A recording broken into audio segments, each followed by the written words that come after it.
Hey there Internet, Beaver Chip here. This is episode 1 of the intermediate level Redstone circuit videos. I'm going to start with logic gates in the intermediate level.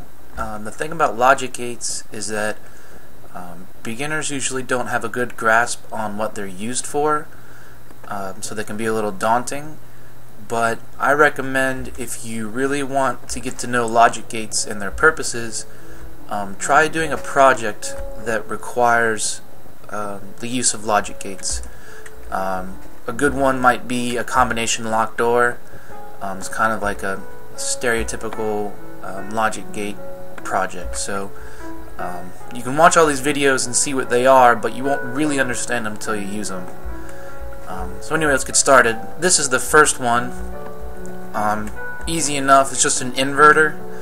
An inverter takes a signal, so in this case I'm going to use the input signal is always going to be a lever in all of these, and it inverts that signal, and the piston will always signify the output in all these examples.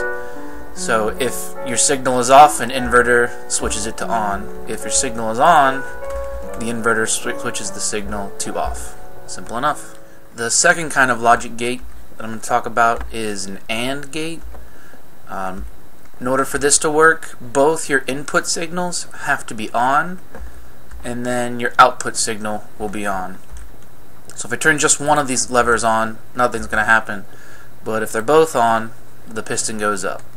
So this is an AND gate, and they call it an AND gate because the first one and the second one have to be on in order for it to work. The next one is similar to the last one.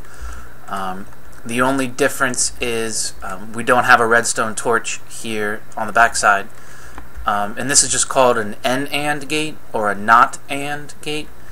All this means is your piston will be up unless both the first and the second are on. So if I turn the first one on, it's still up, but if I turn the second one on, it goes down. So it's pretty much the opposite of an AND gate, because you have to have both on to turn the output off. The next one is an OR gate. This works if either the first or the second input is on, the piston will go up.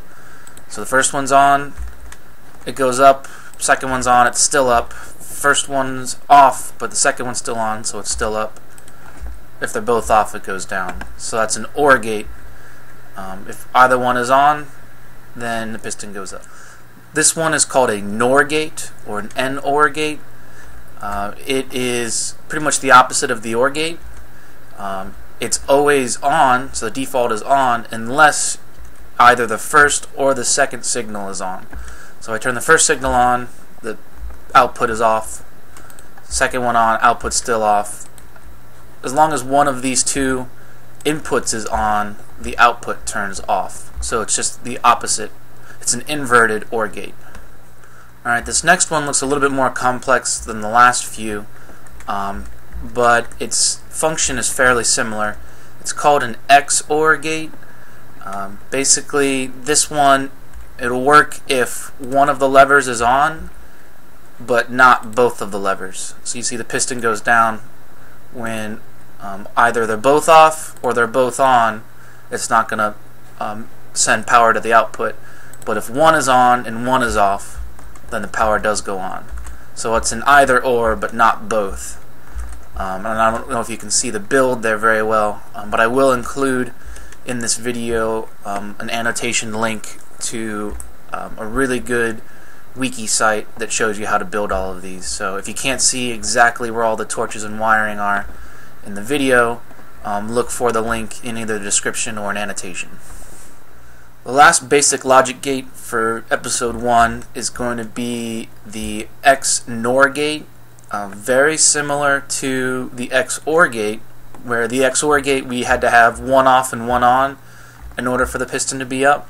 In this case, we have to have either both off or both on, so it's the opposite of the XNOR or XOR gate.